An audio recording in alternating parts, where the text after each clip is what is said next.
Hey friends, today we're going to be talking about Inside Out 2. But first, I gotta start by saying this. Yes, the story still makes somewhat sense.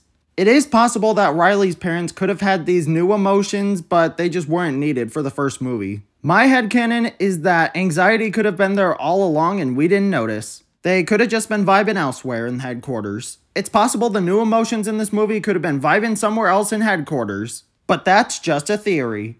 Also, bonus points for having this random video game character voiced by Kratos. And extra bonus points for the Cloud Strife sword.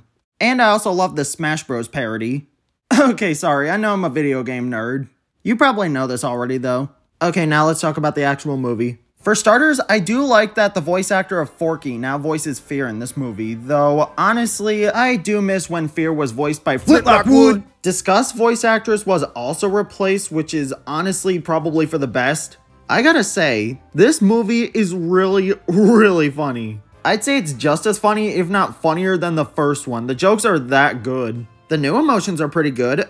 I like embarrassment and anxiety. Ennui doesn't really get too much to do, but honestly, that kind of makes sense considering her character. Embarrassment was a real one. I love this character. He was just a super nice character, and I love his little interactions with Sadness. It's so charming. I don't want to spoil any of the story, but I will say that the story is absolutely excellent. I especially adore the message of this film. And the new concepts that this film introduces, like the sarcasm and the whole secret vault and the whole belief system, were really cool. This film is just so inventive and imaginative. I love it. And I'm not going to spoil anything, but honestly, the main message is actually something I really needed in my own life. As an autistic guy with a lot of anxiety, I can honestly relate to Riley quite a bit despite not playing sports. And throughout the movie, Riley just doesn't think she's good enough or that she's really all that good a person at all, which, yeah. I absolutely have these thoughts a ton, which is really depressing to think about. But for those who really need it, remember that you are good enough. It doesn't matter what other people think of you. Just be who you are and keep working to achieve your goals.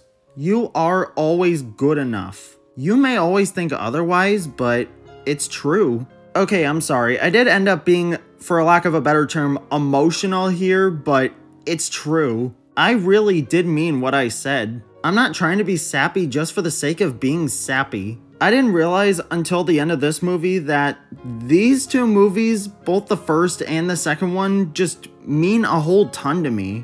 They're not just super fun to watch, which obviously they are, but the messages of both of these movies just really hit home. I feel like you, the audience, and myself should really consider taking advice from this movie. Pixar did a ton of homework on anxiety and it shows. Wow, this movie was absolutely amazing. I think this is one of those rare sequels that's just as good as their predecessor. If you haven't seen either of these films yet, then please go watch them. They are absolutely worth your time. I am very happy that I got to see this movie with an early showing.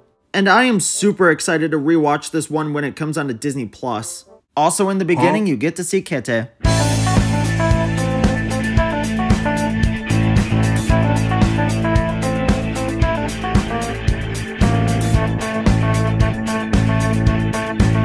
I'm joy. I'm sadness. I'm anger.